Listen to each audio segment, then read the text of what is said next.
la dernière. Bonsoir à toutes et à tous. Bonsoir Radio Nova. Bienvenue dans la dernière. Nous sommes de retour en direct au Théâtre L'Européen à Paris devant un public en fusion. Incroyable ce qui se passe ici.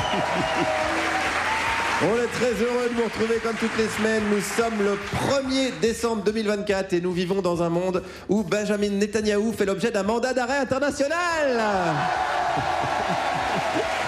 C'est officiel, la Cour pénale internationale est donc antisémite.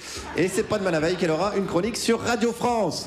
Alors, mandat d'arrêt international, mais la France a rappelé cette semaine que Netanyahou avait l'immunité. Ben oui, parce qu'a priori, la France est dirigée... C'est Denis Brognard qui a décidé. Commencez pas à critiquer les règles.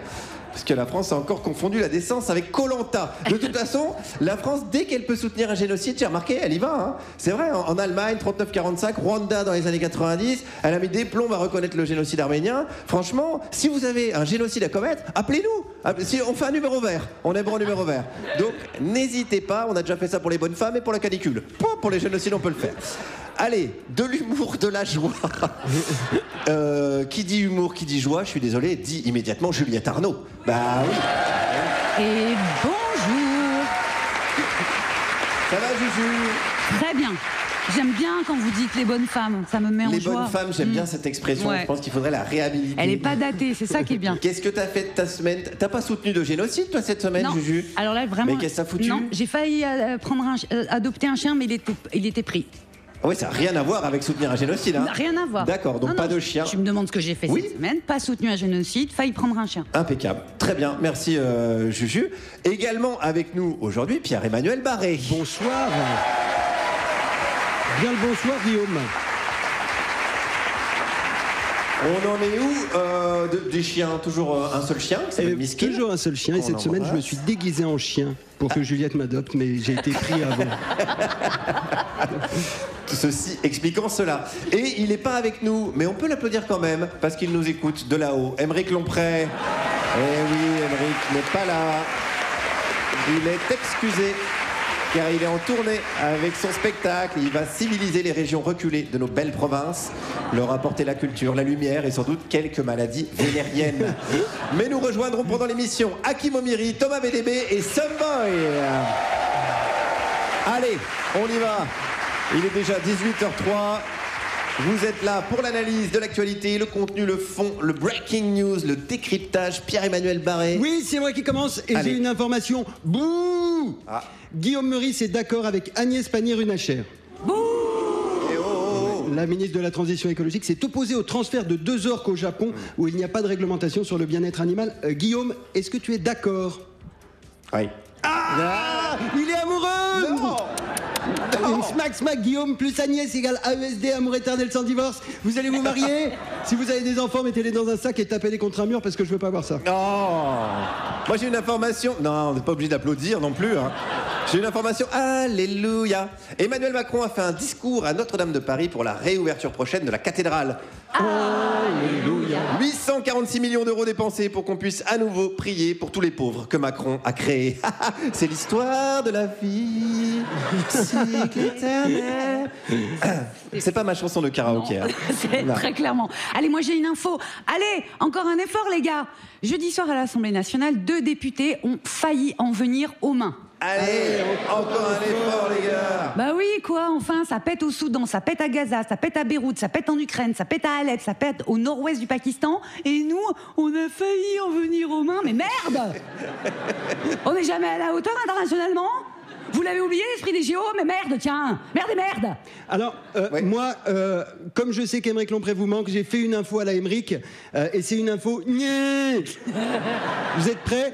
Le RN a créé un groupe Telegram pour inciter les membres à surnoter le livre de Jordan Bardella, qui est désormais mieux noté sur Amazon que L'étranger de Camus.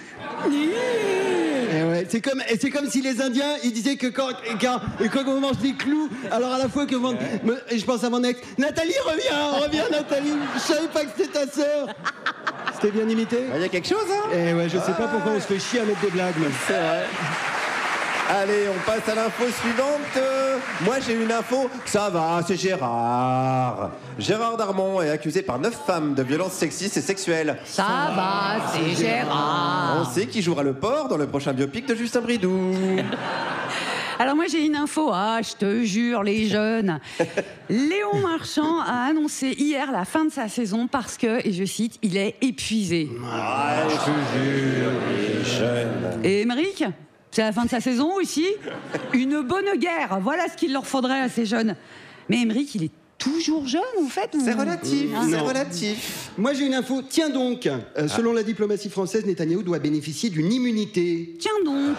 Alors après le code du travail, le code électoral et la constitution, c'est désormais avec le droit pénal international qu'on se torche le cul à l'Élysée.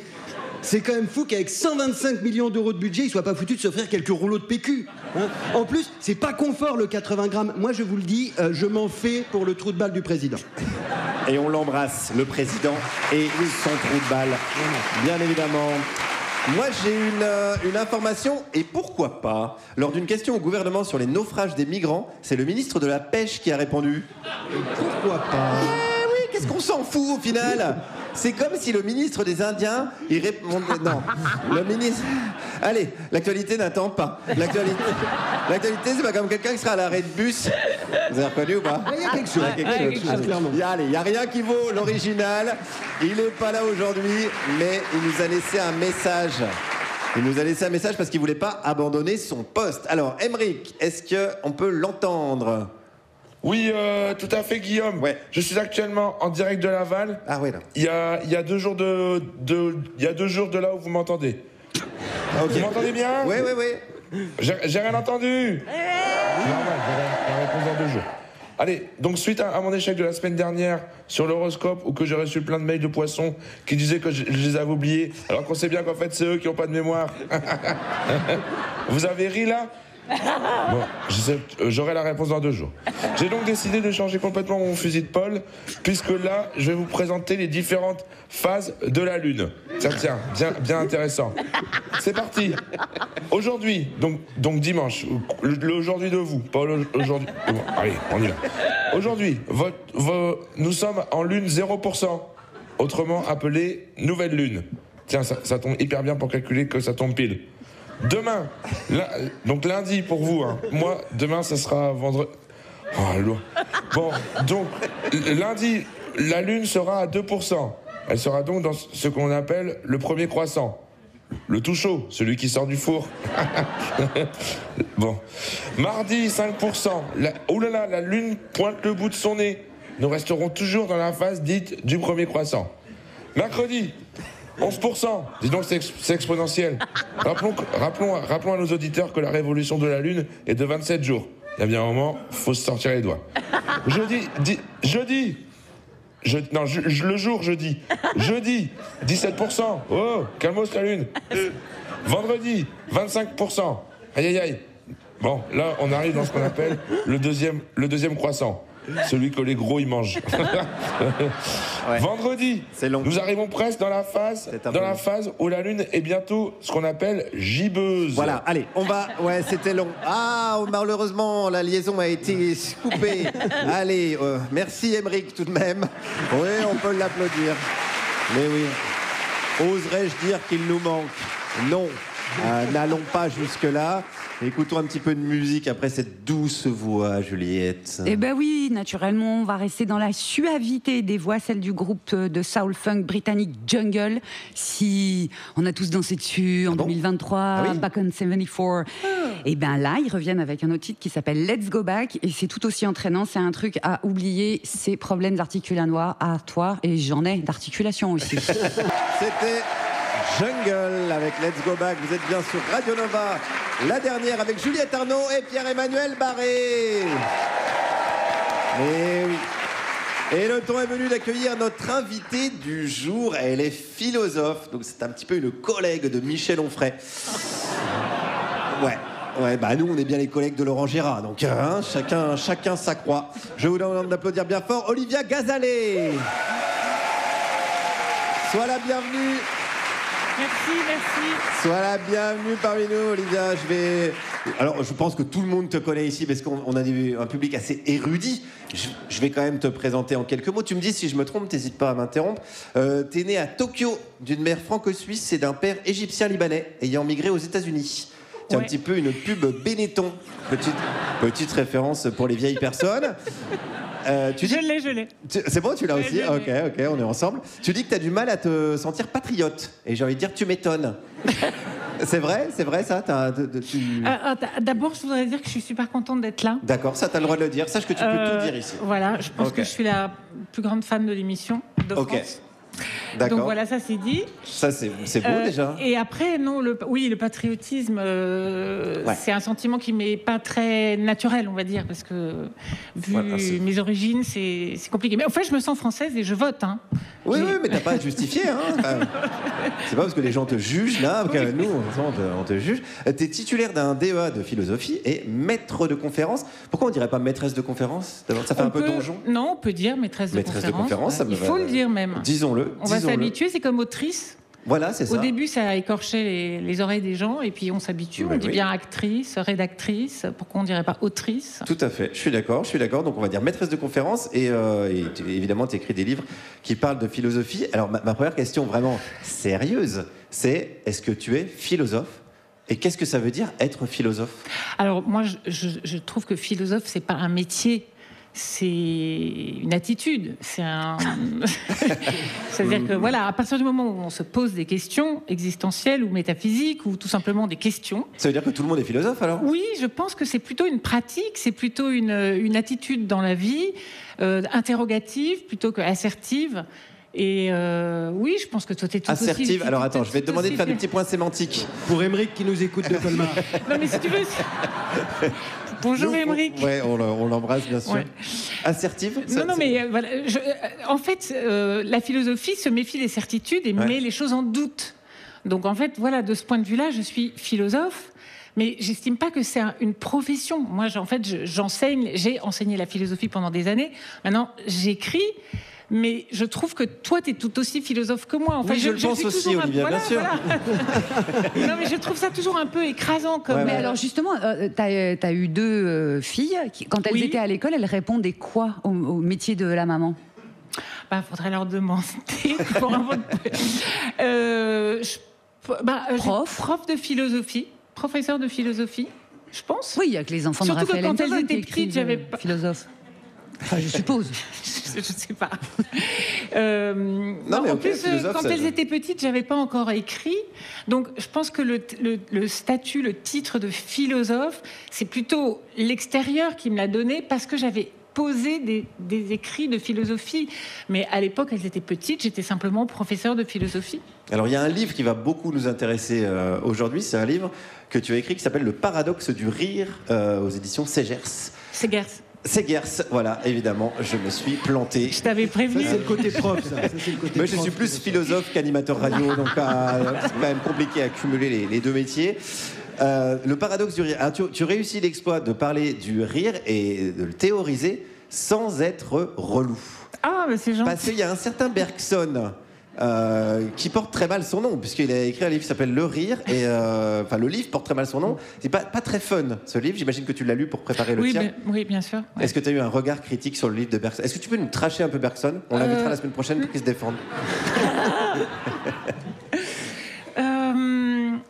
Non, je vais plutôt tracher la phrase que tout le monde retient. Parce que quand on dit le rire Bergson, les gens, ils ont une phrase qui leur revient, c'est du mécanique plaqué sur du vivant.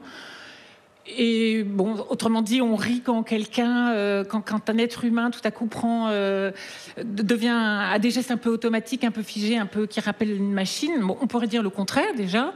Et puis moi, ce que je trouve hyper intéressant chez lui, c'est qu'il a mis l'accent sur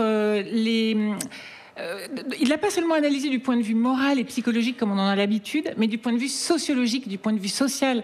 Et c'est hyper intéressant d'avoir montré que le rire était aussi une forme de correction sociale. Il y avait une fonction de sanction, de punition. On rit de ce qui est déviant, de ce qui n'est pas comme les autres. On rit de la différence. Pour punir un peu. Alors, voilà, il y a un côté punitif dans le rire, et ça, il l'a très bien mis en évidence. Et toi, pourquoi tu as eu envie d'écrire là-dessus, sur ce sujet quand même, ma foi, un peu casse-gueule? C'est casse-gueule, t'as raison. Écoute, j'ai eu envie ça faisait longtemps que le sujet m'intéressait. Ouais. Et en fait, il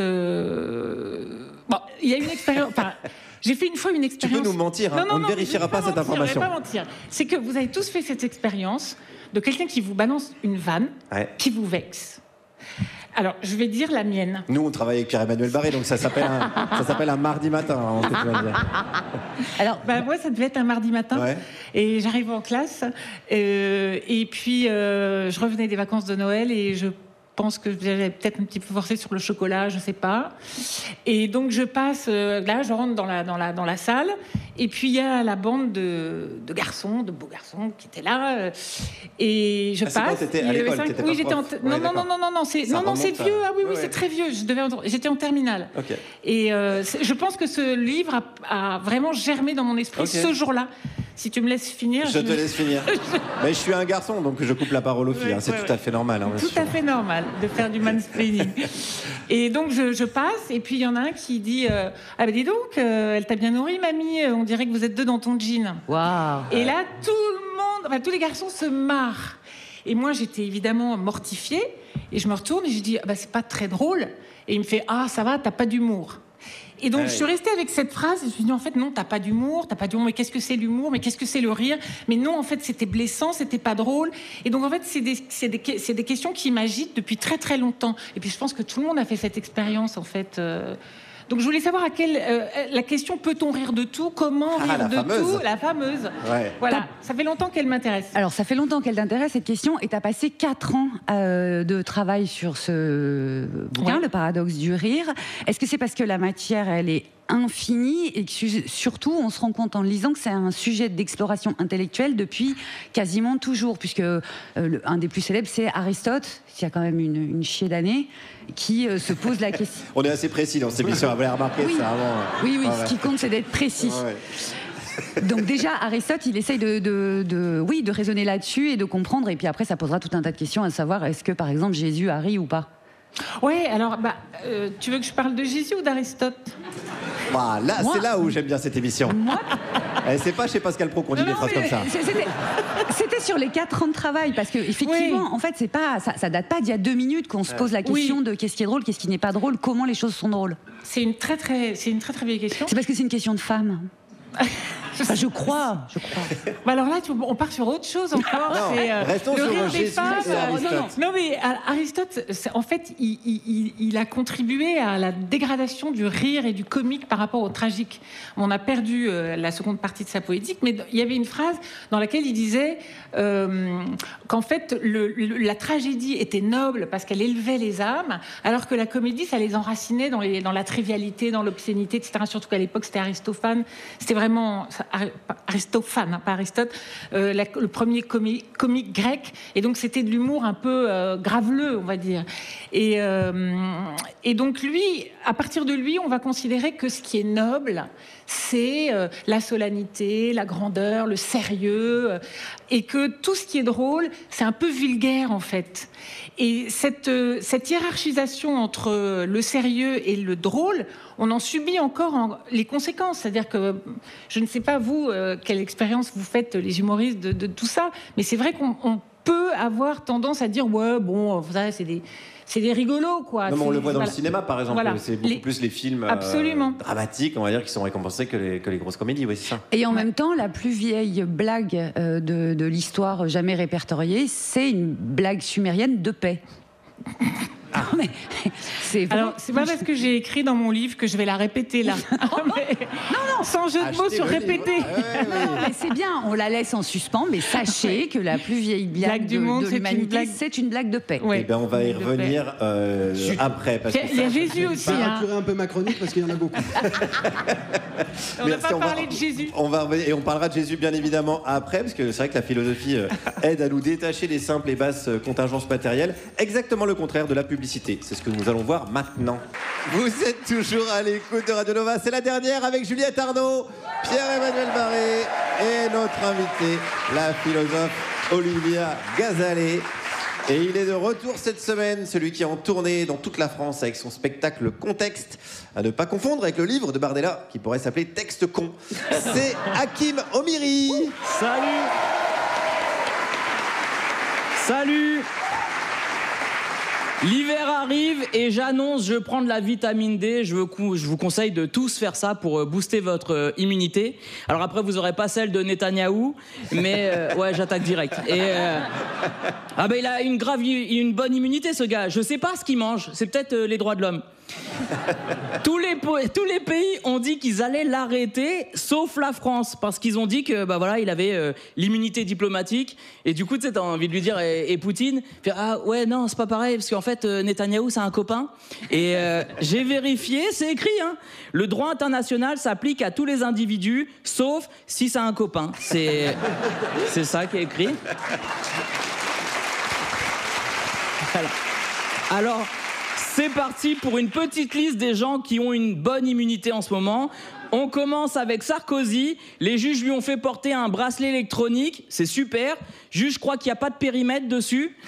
Parce que le gars, il voyage plus que moi alors que j'ai une tournée. Donc, il a rencontré un prof dernièrement qui lui a rappelé qu'il avait pris sa retraite à 57 ans. Et Sarkozy, il avait grave de la répartie. Il a dit, ah ouais, et donnez-moi votre mail. Et je me suis dit, mais c'est vraiment une embrouille de petit mec en cravate qui a des talonnettes, quoi. Parce que jamais de ma vie, je me suis embrouillé, genre, ouais, vas-y, donne-moi ton mail.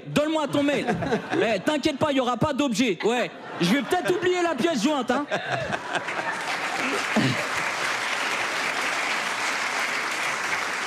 Autre gars qui a une bonne immunité en ce moment, contrairement à ce que dit son dossier médical, c'est Balkany. Alors Balkany, il est sorti de prison parce qu'il avait des problèmes de santé, et puis après on l'a vu danser à la fête de la musique. Et là, il a demandé cette semaine à pouvoir concourir à la mairie de Levallois-Perret en 2026. Et je me suis dit, mais si t'es pas assez en forme pour être en prison, tu peux pas être maire de Levallois-Perret. Parce qu'il me semble qu'il a pris 4 ans et qu'il les a pas fait. Du coup, faut choisir, non? Après, j'ai pas fait médecine, je sais pas, peut-être je dis de la merde, hein. Vous prendrez bien un peu d'immunité médiatique, pardon. C'est pour après. Morandini vient d'être condamné en appel pour corruption de mineurs. Il est inscrit au fichier des auteurs d'infractions sexuelles ou violentes. Comment ton employeur peut justifier de te garder à l'antenne alors que t'es condamné comme délinquant sexuel sur mineur? Tu sais ce qu'ils sont là, genre, alors oui, mais il est ponctuel aussi. C'est ça le truc. Et le pire, c'est qu'il n'y a pas si longtemps, il avait un invité dans son émission, hein, qui était victime d'agression sexuelle sur mineur, et il avait un avis et tout. Tu sais, il était en face, genre, ah ouais, le salaud. Mais donne des détails un peu. Qu'est-ce qu'il t'a fait? Après, pour une fois que sur CNews, il y avait un vrai expert sur le plateau, est-ce qu'on peut se plaindre? Alors, il est coupable de... Il est coupable de pédocriminalité, il reste dans le groupe Canal+, alors que dans ce même groupe, il y a les Guignols qui se sont fait virer parce qu'ils faisaient des blagues. Ça doit te rappeler quelque chose. Pour Bolloré, la pédophilie, c'est moins grave que des blagues. Ça veut dire, s'il t'invite à bouffer chez lui, il peut te dire avant le plat, vous pouvez baiser les gamins, par contre pas de blague à table. Allez, un dernier qui a une immunité de zinzin, Biden. Biden qui vient donner à l'Ukraine l'autorisation d'utiliser des missiles longue portée. Il devrait être en train de faire ses cartons, il provoque la Russie. Biden, le mec qui a confondu en conférence de presse Zelensky et Poutine. On est sûr de ce qu'on fait là? Non mais tu sais, Biden c'est le gars qui sort des discours par la mauvaise porte, même quand il n'y a qu'une porte.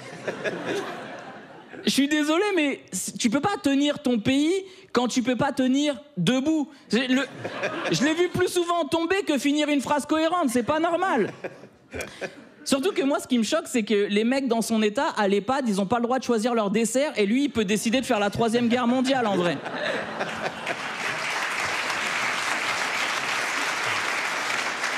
Je trouve ça grave parce qu'en fait, il lui reste 2 secondes et demie à vivre. Tu vois, c'est à un moment donné, faut partir dans tous les sens du terme.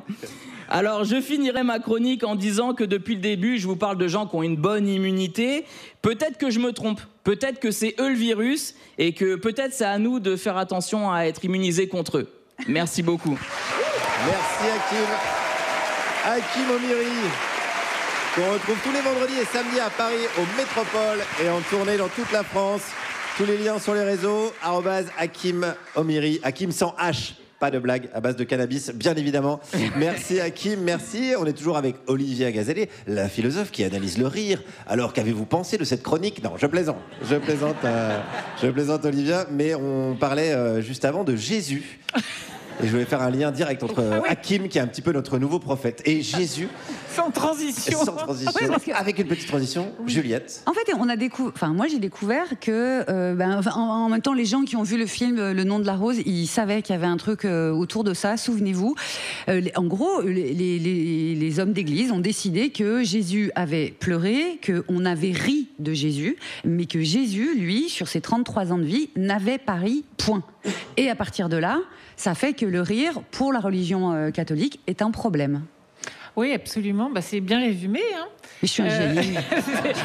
C'est ça, c'est que dans l'Évangile ne mentionne jamais son rire. Donc, on en a déduit qu'il n'avait jamais ri. Mais ce qui est d'ailleurs un paradoxe, parce que s'il s'est fait homme, il a forcément nécessairement ri. Donc ça, c'est déjà un paradoxe en soi. Tout humain rit. Il y avait des blagues de paix dessus, rien, à tous les coups. Sûrement, il y avait Jésus. Ça devait vraiment se gondoler. Ouais, et en revanche, effectivement, on s'est beaucoup...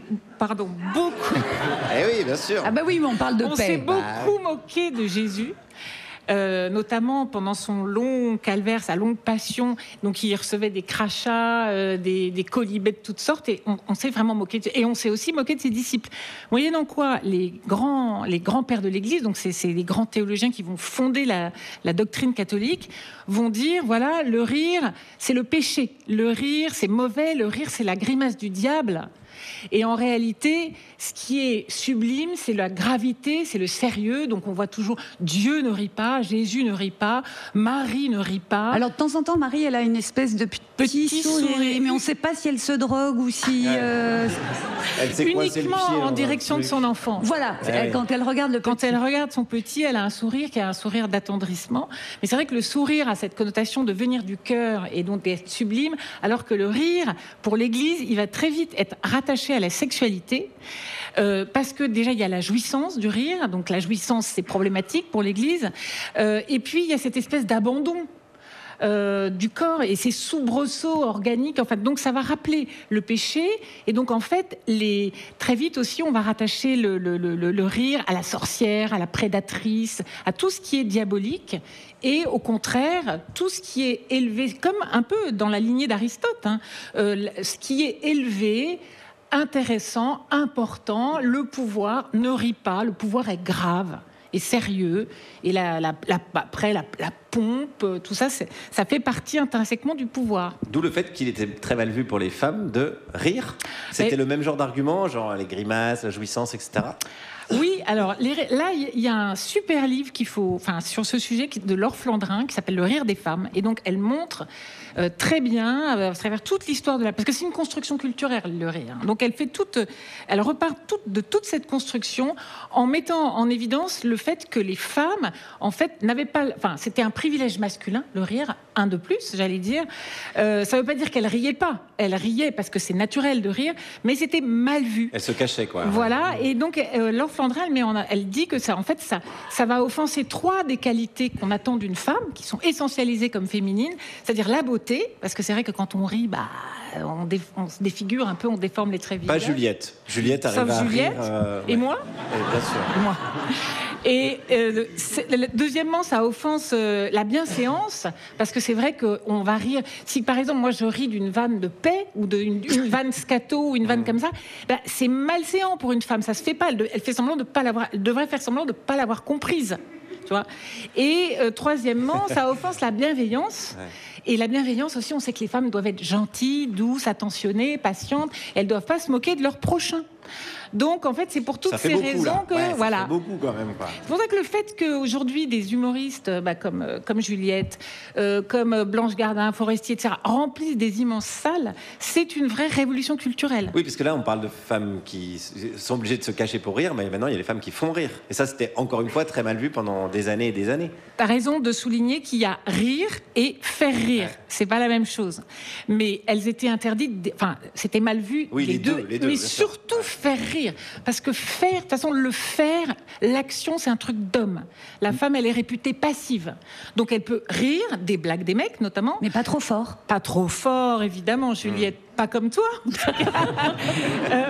Mais d'ailleurs... Trump. Oui, je ne savais pas qui t'avais en tête quand tu me faisais ça. Non mais j'avais Trump. Le rire de Kamala, il en a fait un sujet. Ouais. Il en a fait un sujet. Il a dit, regardez, rien qu'avec son rire, on voit qu'elle est hystérique. C'est encore une fois, c'est la prédatrice, c'est la sorcière qui rit. Et là, je suis Juliette. Là, je suis obligé de t'interrompre pour laisser la parole à un homme, Olivia. Non, mais on va y revenir. On est ensemble jusqu'à 20h. On va revenir au rire, à la poilade. Mais avant, j'avais quand même envie d'un petit peu de sérieux dans cette émission. Alors, Pierre-Emmanuel, j'imagine que tu... Non, l'encouragez pas. Il n'a pas besoin. J'imagine que tu n'as pas répondu. Je n'ai aucune autorité dans cette émission. Je ne maîtrise absolument rien. J'imagine que tu n'as pas répondu aux auditeurs et que tu vas profiter de ton temps d'antenne pour souligner mon inutilité, dire que je suis un patron toxique, un humoriste sans talent, que j'ai un corps de phasme. Eh bien, non. Ah tiens. Pas du tout. Ah bon ? Pas du tout, Guillaume. Vous le faites très bien tout seul. À défaut de vous apporter un peu de talent, me côtoyer vous aura apporté beaucoup de lucidité. Inutile de me remercier. J'ai fait ça pour moi. Soyez rassurés, je ne vous dénigrerai plus. Malgré les apparences, et contrairement à Tzal, je n'aime pas tirer sur les ambulances. Et vous savoir enfin conscient de votre propre vacuité suffit à me réjouir. Flaubert disait on vit fort bien sans se connaître, mais Flaubert était un con. C'est un chemin amer et éprouvant que j'ai choisi de vous faire emprunter, Guillaume, mais grâce à Dieu, et surtout grâce à moi, votre vie sera désormais plus savoureuse, vous allez voir. Vous n'apprécierez que davantage la valeur des autres maintenant qu'il est clair pour vous que sur l'immense échelle du mérite, vous n'êtes que le premier barreau. C'est une belle journée pour vous et pour vos proches, si tant est qu'il vous en reste. Quoi qu'il en soit... Il y a des questions ? Oui. Quoi qu'il en soit, justement, figurez-vous que je les ai lues, les questions des auditeurs, et j'en suis resté médusé. Bon. Elles étaient pertinentes, transgressives et pleines d'humour, à tel point que je me suis demandé si on ne devrait pas résilier votre contrat et mettre n'importe quel auditeur aux commandes de l'émission. Rien à voir avec les questions du début de l'année qui étaient consternantes. Je vais vous confier quelque chose. Je crois que ma présence dans l'émission a relevé le niveau général des Français. Du coup, je me suis dit, on ne change pas une équipe qui gagne, et j'ai décidé de ne pas répondre aux questions des auditeurs et d'en inventer. Et cette semaine, c'est Yasmina qui nous écrit de Saint-Roustan. Saint-Roustan qui, comme le reste du pays, a vécu ce week-end au rythme du Téléthon.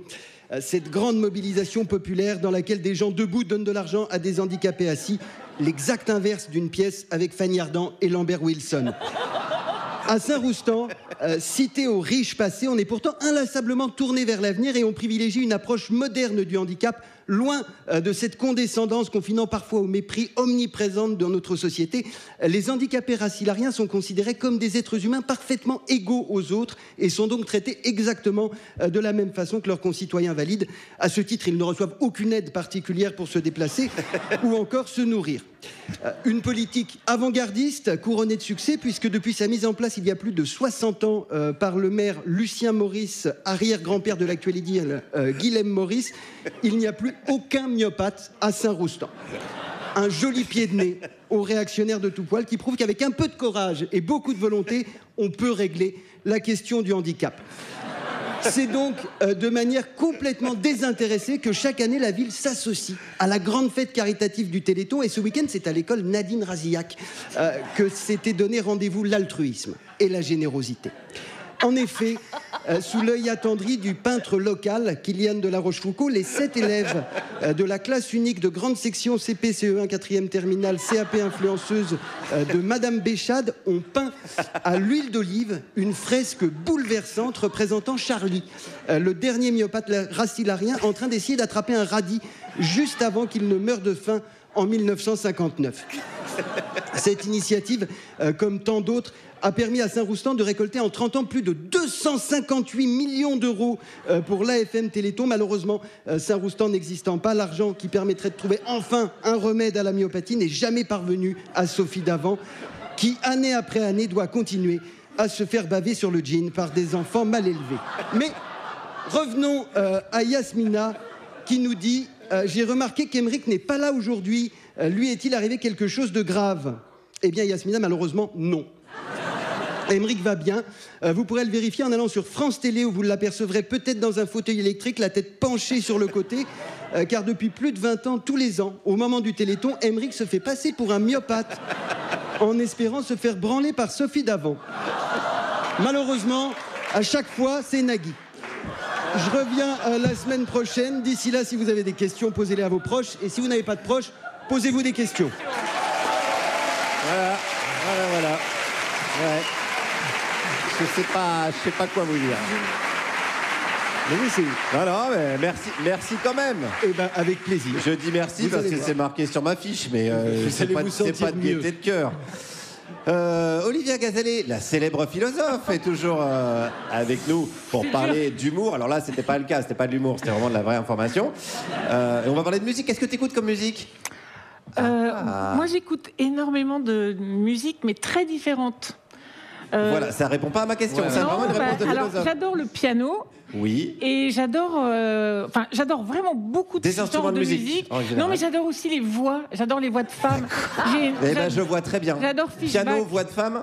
Ouais. Eh ben, c'est impeccable. Qu'est-ce qu'on écoute, Juliette? C'est une voix de femme. On va écouter Lily Allen avec un titre de 2006 qui s'appelle Smile. Je ne sais pas si vous vous souvenez, mais 2 années plus tard, ce Smile, Lily Allen, elle avait changé de braquet et elle chantait Fuck You Very Much aux racistes et aux homophobes. Là, avec Smile, ça a l'air d'être plus mignon, plus petite fille sage. Sauf que dans le refrain, elle susurre à son ex quand tu pleures et que tu veux revenir, ça me fait marrer.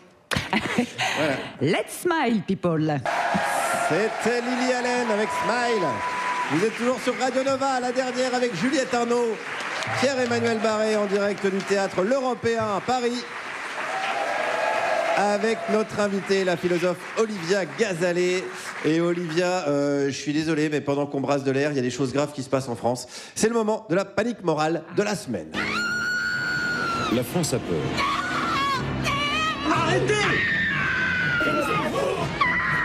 Personne n'a craqué! Alors, je vais vous parler sexualité aujourd'hui et des cours de sexualité à l'école, parce que oui, on en est là. On en est là, les woke islamisés du lobby LGBTQIA+, ont pris le pouvoir depuis trop longtemps. Les disciples d'Olivia Gazelle, d'ailleurs dans Gazelle, il y a Gaza. Coïncidence? Je ne pense pas, non? Donc on parle de cours sur l'éducation de la vie affective qui rencontre heureusement une forte résistance. Comme souvent, ça se passe sur Sud Radio, qui est à la pointe des combats de la résistance, comme elle l'était la semaine dernière sur les vachettes d'Interville. C'est des grosses semaines en ce moment pour Sud Radio, je ne vais pas vous mentir.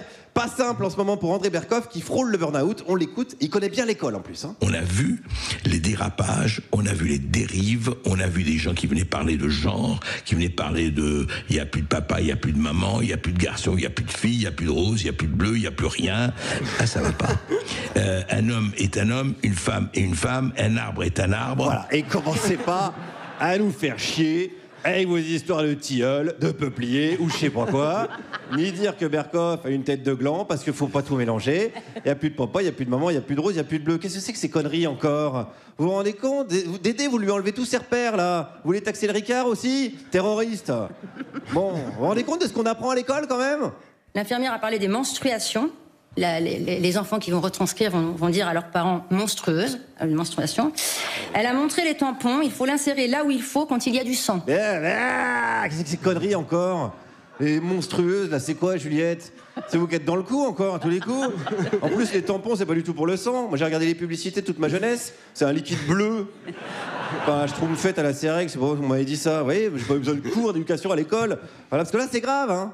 Ce qu'il faut savoir, c'est ce que ça va procurer chez un enfant qui ne demande rien, qui se retrouve dans un espace scolaire qui est celui de l'instruction et à qui on impose un réel sexuel qui va venir confronter ce qu'on appelle sa vision fantasmatique de l'origine de la vie. Mais oui!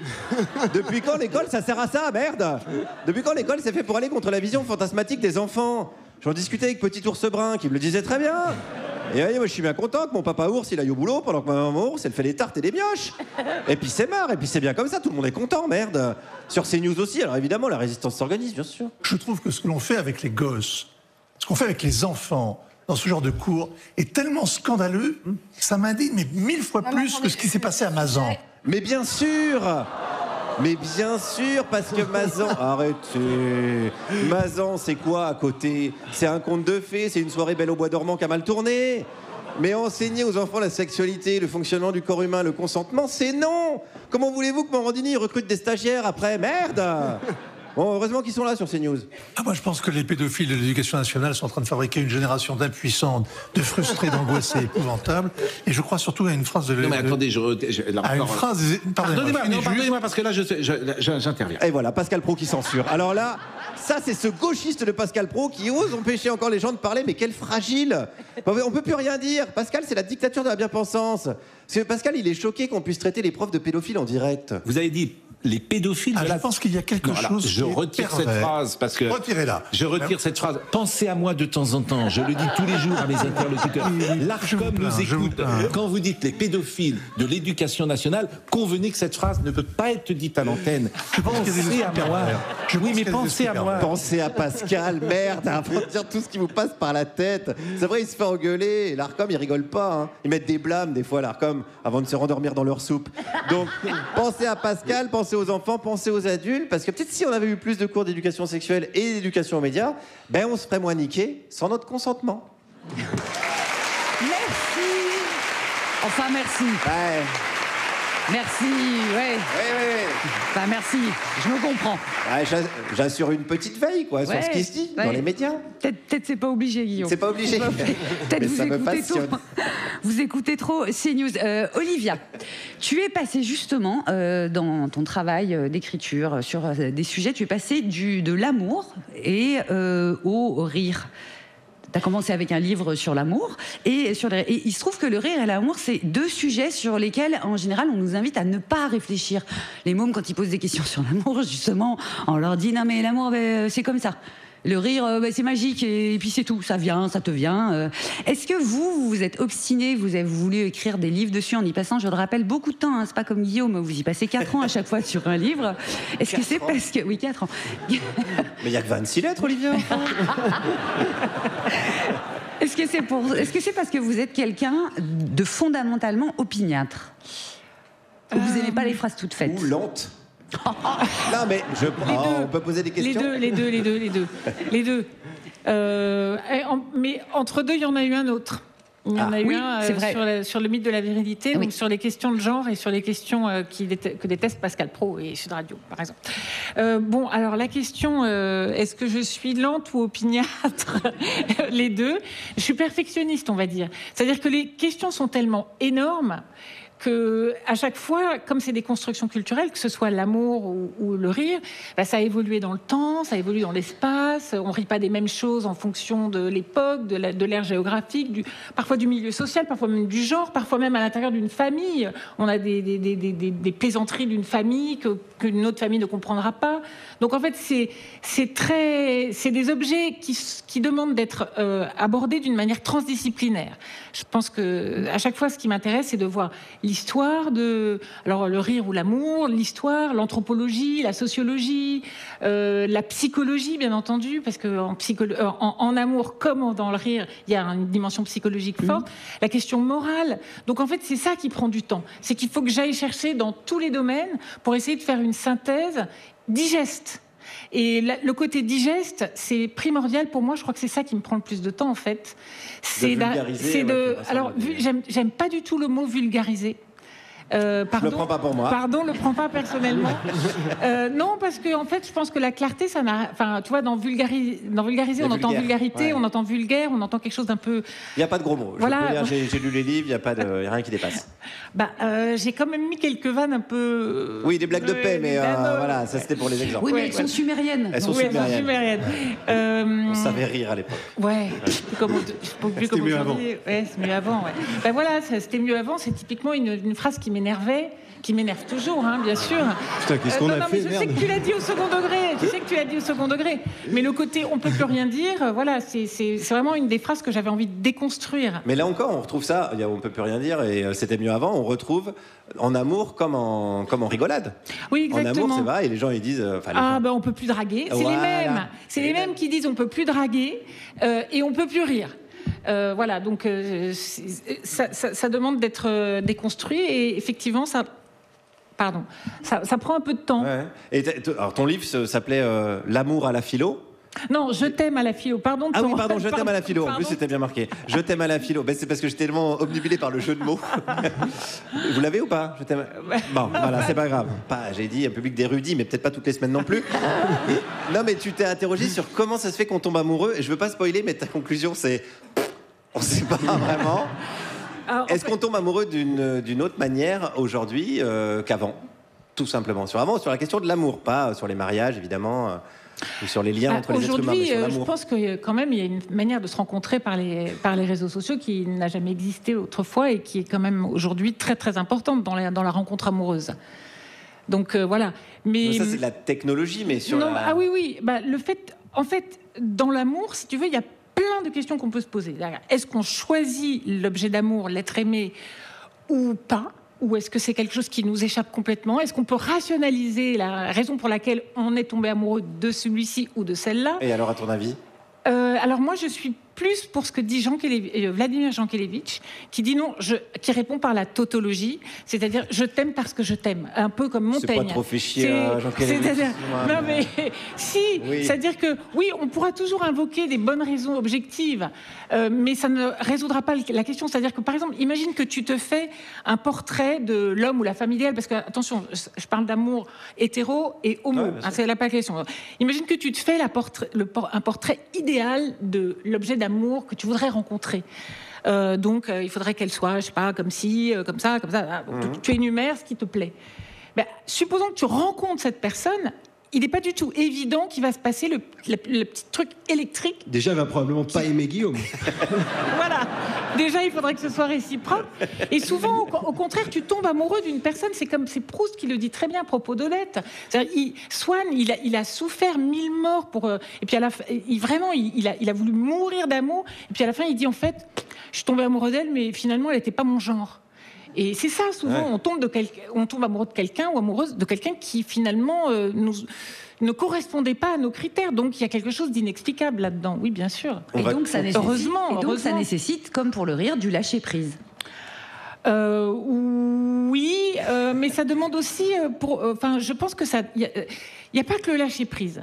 Je pense qu'il y a aussi l'idée que souvent on se jette dans une histoire d'amour en espérant beaucoup recevoir.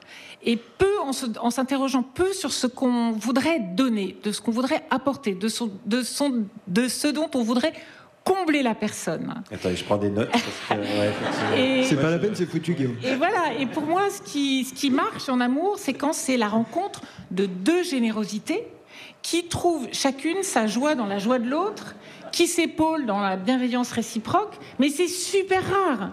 C'est super rare. En réalité, la plupart du temps, il y en a un qui... Je vais être plus vulgaire, mais il y en a un qui souffre et l'autre qui se fait chier. Voilà. Voilà, on y arrive à la vulgarisation vulgaire. Merci, Olivia. On va continuer tout ça, à déconstruire les stéréotypes, bien sûr, et essayer d'expliquer l'inexplicable, construire une société meilleure. Mais pour se rappeler du chemin qui nous reste, c'est le moment de se rappeler qu'elle est quand même bien pourrie, cette vie. Allez, c'est la pub. Vous écoutez toujours Radio Nova, c'est toujours la dernière, avec Juliette Arnaud, Pierre-Emmanuel Barré et notre invitée, la philosophe Olivia Gazalet. Et c'est le moment d'accueillir un nouveau dans la bande. Il a une chaîne YouTube qui cartonne, qui s'appelle Histoire Crépue. Il déconstruit les mythes coloniaux. Il est producteur officiel de Somme pour la fachosphère, d'où son nom, Some Boy. Bonjour. On t'écoute. Eh bien, salut tout le monde. Je vois que vous rigolez bien depuis tout à l'heure et moi, je suis venu pour casser l'ambiance. Aujourd'hui, je vais vous parler d'un anniversaire. Ce sont les 80 ans du massacre de Thiaroye. On va voir tout de suite qui connaît le massacre de Thiaroye. Faites bouh dans la salle. Il n'y a pas grand monde. Alors, celles et ceux qui ne connaissent pas le massacre de Thiaroye, faites un bouh encore plus fort. Merci beaucoup, je suis Sunboy, donc je parle d'histoire coloniale sur la chaîne Histoire Crépue et aujourd'hui je vais vous raconter l'histoire du massacre de Thiaroye. Nous sommes en 1944, en pleine période coloniale, à la fin de la Seconde Guerre mondiale pendant laquelle la France a recruté des centaines de milliers de tirailleurs, des Tonkinois, des Malgaches, des Algériens, des Sénégalais qui sont arrivés en France pour défendre la patrie des libertés et des droits de l'homme, on connaît. Trop tard, les nazis étaient déjà bien installés et la France se lançait dans la collaboration avec le régime de Vichy. Les militaires français blancs vont être massivement déportés en Allemagne dans des camps de travail. Par contre, les troupes coloniales sont enfermées en France dans ce qu'on appelle des Frontstalag. C'est là qu'ils vont passer les 4 années de guerre à crever la dalle et mourir de la tuberculose, même si certains réussissent à s'enfuir pour rejoindre la résistance. C'est le cas du célèbre Antoine Habibou, que vous connaissez bien sûr par applaudissement. Qui connaît Antoine Habibou dans la salle ? Ah, il y a une personne. Bon, je note, on fera une vidéo un jour sur lui. D'ailleurs, j'en profite pour faire un petit quiz qui s'adresse à vous. Selon vous, pendant la Seconde Guerre mondiale, la capitale de la France libre était Abidjan en Côte d'Ivoire, Vichy en France ou Brazzaville au Congo ? Seconde Guerre mondiale, la capitale de la France libre était Brazzaville. Brazzaville, c'était la bonne réponse. Brazzaville au Congo était la capitale de la France libre et puis c'est devenu Alger en Algérie. C'est en grande partie depuis les colonies que De Gaulle a organisé la résistance, mais vous connaissez toutes et tous cette histoire bien sûr. Bref, à la fin de la guerre, les tirailleurs ne sont pas invités au défilé, on les renvoie au Sénégal dans le fameux camp de Tiaroy, sauf qu'ils n'ont pas encore été payés pendant les 4 années de guerre et qu'ils réclament leur solde. Les officiers leur promettent de les payer quand ils seront rentrés dans leur pays respectif. Alors vous allez me dire, c'est les tirailleurs sénégalais, donc ils sont chez eux à Tiaroy au Sénégal, mais non, erreur de débutant, en fait une grande partie des tirailleurs sénégalais ne sont pas sénégalais. Ils viennent de Haute-Volta, du Soudan français, du Dahomey, de Côte d'Ivoire. On les appelle sénégalais parce que leur unité a été créée au Sénégal. C'est pour ça qu'on leur dit, quand vous serez rentrés chez vous, on vous payera. Sauf que les tirailleurs sont trop isolés. Quand ils seront rentrés chez eux, ils ne seront pas assez nombreux pour faire pression et ils ont peur de ne jamais être payés. Et donc, ils organisent une protestation pacifique à Tiaroy. Mais l'officier responsable se sent pris en otage et il leur donne une opération de maintien de l'ordre. Normalement, le maintien de l'ordre, c'est les bails de matraques, lacrymo. Sauf que là, les colons arrivent avec des automitrailleuses face à des tirailleurs désarmés. Donc, je vous laisse imaginer le carnage. Pour se justifier, les officiers français vont dire qu'ils ont été obligés d'ouvrir le feu sur de dangereux soldats coloniaux qui organisaient une mutinerie. Et pendant 80 ans, la France est restée accrochée à ce mensonge jusqu'à cette semaine. Je crois que vous ne mesurez pas l'importance de cette semaine. Pour la première fois, Emmanuel Macron a annoncé qu'il fallait reconnaître le massacre. Et d'ailleurs, 6 tirailleurs ont été reconnus morts pour la France. C'est une avancée majeure sur le plan de l'histoire coloniale. Donc c'était bien aujourd'hui l'anniversaire du massacre, mais tout n'est pas fini. Il reste encore à déterminer le nombre de victimes. L'armée française estime entre 30 et 70 morts, alors que les historiens spécialistes pensent qu'il y a entre 300 et 400 victimes. Il y a un petit écart de chiffres à clarifier. Et je vous recommande le travail de l'historienne Armelle Mabon et de l'historien Boubacar Boris Diop pour en savoir plus. Et si vous voulez en savoir plus sur un format vidéo, sur cette histoire et sur ses conséquences, je vous donne rendez-vous sur la chaîne Histoire Crépue où je raconte avec pédagogie nos histoires coloniales. Merci encore pour l'invitation. Merci Someboy. Merci beaucoup. Et c'est pas tous les jours qu'on a l'occasion de dire un peu de bien d'Emmanuel Macron. Pour une fois qu'il fait un truc pas trop dégueulasse. Non, c'était pas ouf en vrai, c'était pas ouf. Mais c'est un premier pas. Bon, écoute, on l'encourage. Il a dit un reculon quand même. Il a juste dit, mais il ne l'a pas fait encore. C'est pas reconnu officiellement. Il a dit, il faudrait reconnaître. Je croyais qu'il avait une parole performative et que tout de suite la foudre allait tomber. Bon, non. Merci en tout cas, Someboy. On te retrouve, tu l'as dit, sur ta chaîne YouTube Histoire Crépue. T'es en campagne de crowdfunding en ce moment. On en profite pour le rappeler. Envoyer de la moula. C'est vrai, sur le site histoirecrépue.fr, grâce à nos soutiens, on a déjà récolté plus de 20 000 € par mois. C'est vraiment génial et on va fêter ça le 6 décembre dans un lieu qui s'appelle Fawa. On va faire la fête. Ok, rendez-vous là-bas. Merci beaucoup d'avoir été avec nous. On peut t'applaudir. Someboy et sur tous les réseaux sociaux, on te retrouve. Instagram, TikTok, YouTube, Twitch, même sur X. Exactement. Anciennement Twitter. Olivia Gazalet. La célèbre philosophe est toujours avec nous. T'aimes bien quand je t'appelle célèbre philosophe. Ça met une toute petite pression. Someboy fait des vidéos, donc sa chaîne s'appelle Histoire Crépue, où il déconstruit les mythes coloniaux et aussi l'humour colonial, dont on est encore, malgré tout, un peu les héritiers. Il n'y a pas si longtemps, il y a une BD de Spirou, c'est ça qui est sorti, avec des Noirs représentés en singes. On croyait que c'était fini depuis Michel Leb, cette histoire. Et ça a relancé évidemment le énième débat sur gna gna gna, on peut plus rien dire. Et gna gna gna, on peut plus rire de rien. Qu'est-ce qu'on répond? Là, ça va bientôt être Noël. Va y avoir les tontons là autour de la table. Qu'est-ce qu'on répond aux tontons qui dit moi de mon temps on pouvait rire de ça, puis maintenant ils nous font bien chier? Bon, tu me laisses 3 minutes? Ouais, je te laisse. Parce que j'ai 3 points. Allez, 3 points, on les fait. Alors, premier point, c'est une très vieille rengaine. Donc, on a toujours dit, c'était mieux avant. Donc, ça, à toutes les époques. Il y a eu des tontons relous, toutes les époques. Même à l'époque d'Aristophane, c'était, on fait plus les mêmes vannes qu'avant, les hommes sont plus des hommes. Enfin, cette rhétorique de c'était mieux avant, c'est une rhétorique éternelle, sempiternelle, on va dire plutôt. Donc, ça, c'est le premier point. Notamment au XIXe siècle, c'était un grand lieu commun. Chez Balzac, chez Zola, on le trouve, on se marrait plus avant, la gaieté est finie, etc. Donc ça, c'est le premier point, leur dire, bon, rien de très nouveau finalement sur le soleil. Deuxième point, il y a effectivement un type de comique, moi j'appelle pas ça de l'humour, hein. Je fais une différence entre comique et humour, on pourra peut-être y venir si tu veux, mais bon, il y a un certain type de comique qui aujourd'hui passe moins bien, donc typiquement les vannes sexistes, racistes, grossophobes, antisémites, toutes les vannes qui sont des vannes de... Mais non, mais la tienne, elle l'était pas. Ben oui, je sais. Alors pour moi, enfin, on pourra en reparler, mais pour moi, elle ne l'était pas. Mais bon, c'est un long... on continuera après en coulisses, mais non, mais voilà. Oui, l'humour antisémite est insupportable. Ta vanne, pour moi, ne l'était pas. Bon. Mais pour moi non plus, et pour le juge non plus. Donc, le juge non plus. Le procureur, pardon. Donc, mais voilà, mais c'est vrai que c'est insupportable. Enfin, on sait par exemple que les blagues antisémites dans l'entre-deux-guerres, elles ont contribué. Tous ces portraits du juif au nez crochu ont contribué à la montée de l'antisémitisme. Donc c'est vrai que les blagues ont un effet, tu parlais de performativité, un effet performatif, c'est-à-dire qu'elles finissent par conforter, consolider des préjugés, des stéréotypes qui sont délétères et qui portent préjudice aux cibles quand elles sont stigmatisées. Revenons à ce deuxième point. Mais ta vanne, pour moi, ne ciblait pas le peuple juif, on peut le dire, mais un criminel de guerre. Donc c'est autre chose. Voilà, on était dans autre chose. Très bien. Donc Mais revenons à ton deuxième point où tu disais. Voilà.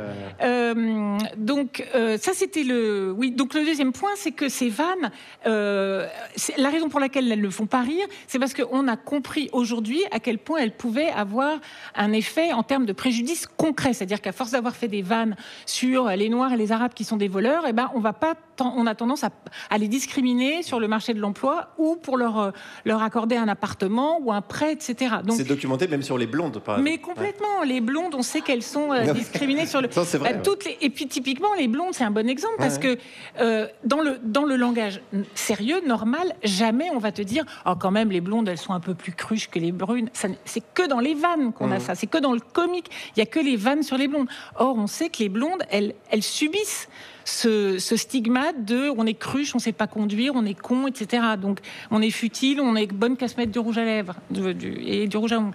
Donc voilà. Donc alors ça c'est le deuxième point, c'est que effectivement ces vannes, si elles passent moins bien, c'est parce qu'elles ont des effets dans le réel. Et le troisième point, c'est qui est le on qui peut plus rien dire. Parce que si tu regardes un peu la scène comique, elle s'est considérablement ouverte en fait à des humoristes qui autrefois étaient complètement invisibilisés. On a parlé des femmes tout à l'heure, mais on pourrait aussi parler des minorités racisées qu'on ne voyait jamais. Et aujourd'hui, elles se sont saisies, toutes ces humoristes se sont saisis du comique pour en faire une arme d'émancipation, pour retourner le stigmate. Donc ça, c'est très intéressant, l'idée que l'humour, le comique peut devenir une arme d'émancipation, une arme de résistance à l'oppression et à la domination. Donc voilà, il y a 3 points. Qui est le on, au final, oui. Qui est le on ? Le on, c'est ceux, en général, qui disent on peut plus rien dire. Ceux qui sont du côté des dominants. Et voilà, parce que cette idée de la liberté d'expression, par exemple, c'est vraiment une notion qui a subi une mutation sémantique énorme depuis ses débuts jusqu'à aujourd'hui. C'est-à-dire qu'au début, c'était une arme des dominés pour critiquer les dominants, c'est-à-dire on a revendiqué le droit de pouvoir se moquer du roi et de l'Église. Et puis au fil du temps, et aujourd'hui par exemple, c'est devenu un mantra de l'extrême droite qui consiste à dire « Non mais attendez, laissez-nous faire des blagues sur qui on veut, ça va, on peut plus rien dire. Si on a envie de dire que le climat, qu'il n'y a pas de problème de climat, il n'y a pas de problème de climat, on a le droit, c'est une opinion comme une autre. Que les femmes sont doivent rester. Donc on a le droit. Laissez-nous exprimer des opinions haineuses si on a envie d'exprimer. Et ça, c'est notre liberté d'expression. Donc en fait, on voit que la liberté d'expression est complètement dévoyée. Merci Olivia pour ce petit point très clair. Avec plaisir. Et on va retrouver celle qui s'intéresse comme toi aux mots Et à la sémantique qui essaye de jouer avec, de les déconstruire, les mots qui font les histoires, les personnages, mais aussi les jingles. Qu'est-ce que nous fait chier à lire, toi? C'est pas marqué dans les livres. Qu'est-ce que nous fait chier à lire tout le temps? Plus important à vivre. Regarde Juliette Arnaud. En avant les histoires. Et oui. Les gens t'aiment, Juliette, c'est comme ça, faut s'y faire. Un soir, j'étais dans une fête et il y avait une femme dotée d'un rire contagieux. Et tandis que je m'approchais pour mieux connaître la rieuse, un type lui fit une remarque en lui disant que son rire était trop fort. La rieuse se retourna pour lui faire face et, dans le plus grand des calmes, lui répondit « Ah oui, je ris comme je jouis, de bon cœur. » Tous les témoins éclatèrent de rire, l'abruti misogyne était mouché et moi j'étais sous le charme de la rieuse. Le livre d'Olivia Gazalet, Le paradoxe du rire, m'a confirmé la justesse historique de la scène. De tout temps, la culture occidentale s'est efforcée de domestiquer les pulsions à l'hilarité en même temps qu'elle s'efforçait de canaliser les pulsions sexuelles et encore plus durement chez les femmes que chez les hommes. Sauf que, dans le même temps, une femme qui ne rit pas, c'est un personnage archétypal inquiétant. Chez les Russes, il y a un monsieur qui est l'équivalent de notre Charles Perrault ou des frères Grimm ou du danois Andersen, qui s'appelle Alexandre Anafassiev. Ah non, j'y arriverai jamais. Afanassiev. On l'appelait Alex. Les gens l'appelaient Alex. Et qui a réuni tous les contes russes de tradition orale dans un recueil immense. Et l'un de ces contes russes s'appelle La princesse qui ne riait jamais. Alors la princesse, elle riait tellement jamais que son père, il s'en est affolé et qu'il a offert la main de sa fille et de son royaume à celui qui parviendrait à faire rire la princesse. Et évidemment, la princesse, elle ne rit pas des facéties des prétendants qui potentiellement en veulent surtout à ses possessions. Et comme on est dans un conte, arrive un travailleur pauvre, honnête. C'est important, l'honnêteté, quand on est dans un pays corrompu. Et maladroit aussi, et gentil. Et pour faire court, le prétendant pauvre et honnête et maladroit et gentil, il tombe dans la boue et il est relevé par ses amis qui sont une souris, un scarabée et un poisson-chat. On est chez les Russes. Et devant ce spectacle, la princesse éclate de rire et clac clac, elle est mariée, fin du conte. Femme qui rit complètement dans ton lit.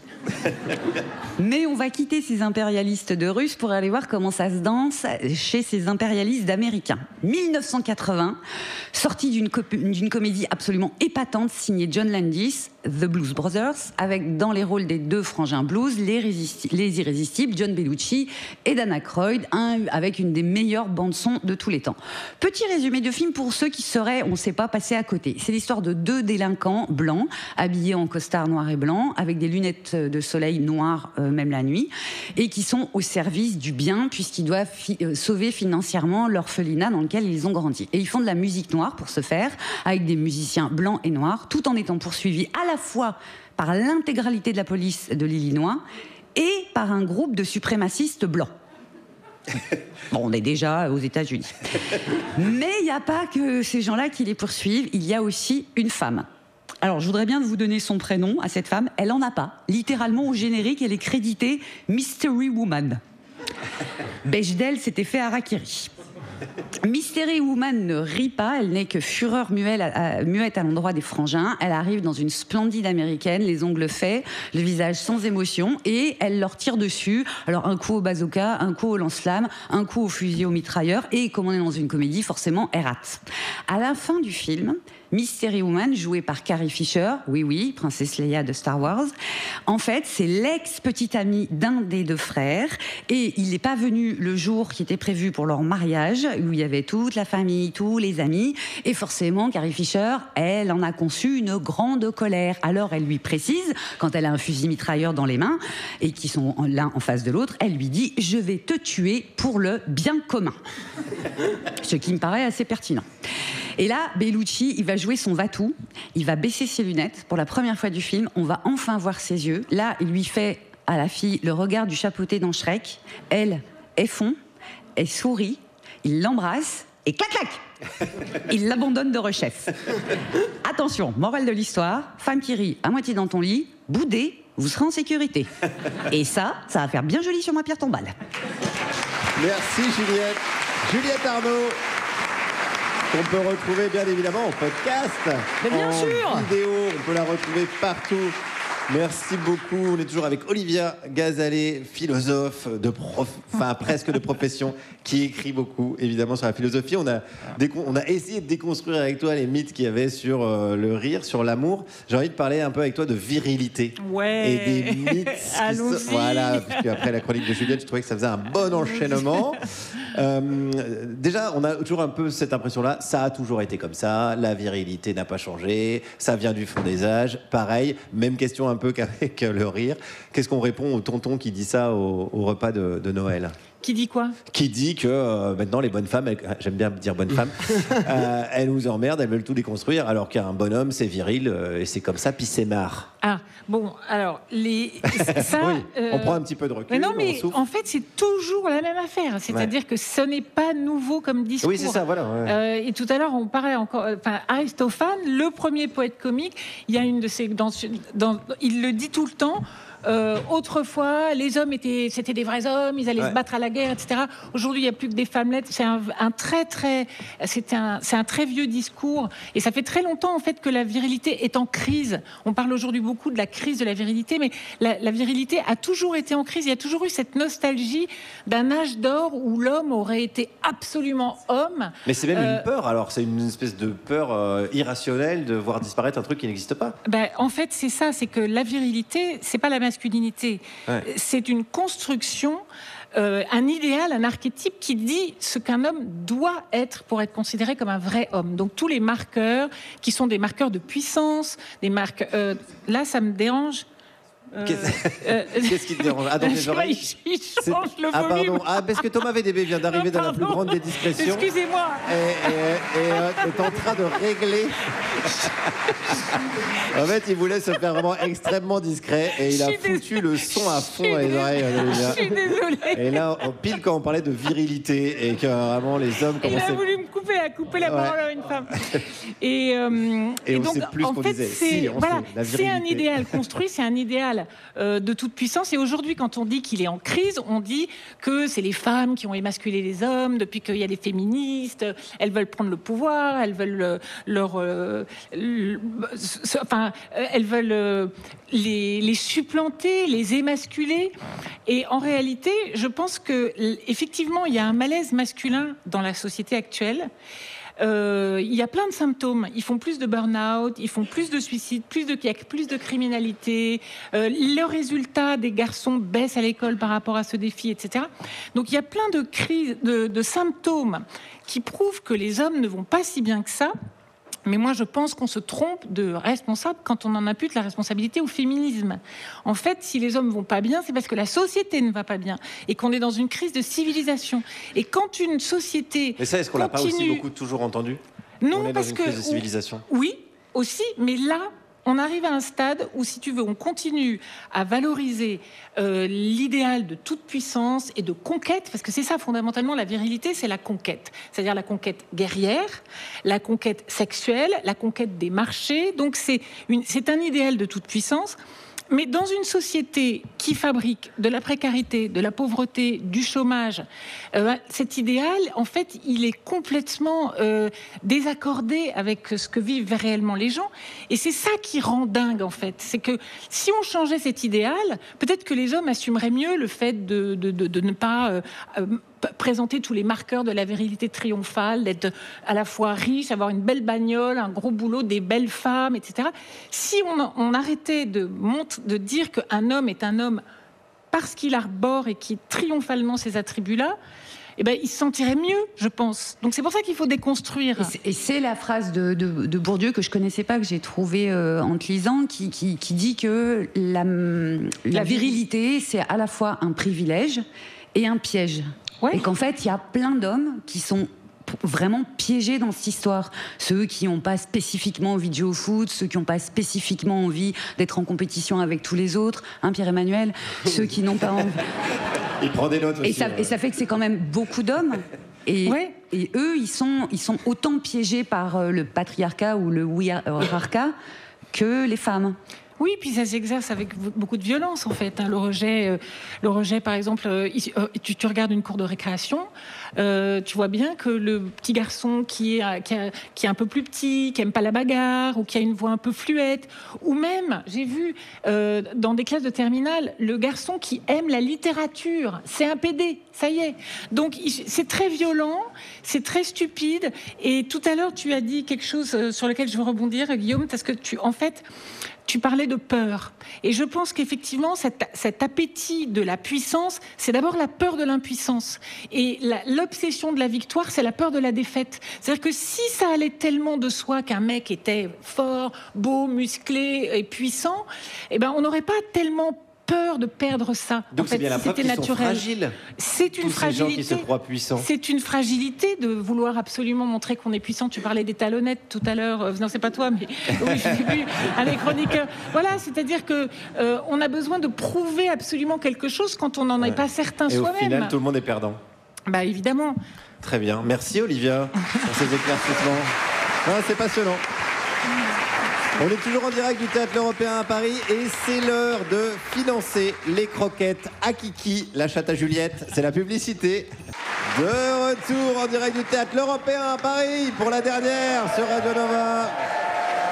Avec Juliette Arnaud, Pierre-Emmanuel Barré et notre invité Olivia Gazalet. Et c'est le retour de l'enfant terrible du rock, celui qui a déclaré « J'ai la phobie de la chaleur ». Mais à qui je vous demande tout de même de faire un accueil brûlant, Thomas Vénévé. Bonjour à tous, vous allez bien? J'ai rien entendu. Bah oui, parce que je remplace Emmerich aujourd'hui et il est facile à imiter, Emmerich. Il suffit d'avoir beaucoup d'énergie et de pas avoir dormi la nuit d'avant. Et puis après tout, c'est vrai qu'un chroniqueur en moins, ça fait une vidéo en moins sur Internet d'un gars qui est en train de lire une feuille devant un micro. Parce que toutes ces vidéos de chroniqueurs où on est tous là, c'est vrai que quand tu les regardes, t'as envie de dire putain mais parle-moi au lieu de regarder ton papier là. C'est vrai que c'est un peu relou. Hein, les gens qui regardent la vidéo là, vous kiffez de me regarder en train de lire mon papier? Et cette phrase là, quand je la lis, ça vous plaît? Ça, on fait les gens qui savent précisément ce qu'ils veulent dire, mais il faut le papier quand même. Hein, ça c'est vrai. Parce que le papier donne l'illusion qu'on sait exactement ce qu'on pense et où on va, mais si on n'a plus le papier, on est là. Merde, mais qu'est-ce que je pense moi déjà? C'est vrai. Mais alors que sur les réseaux sociaux, par exemple, on se rappelle toujours bien notre avis.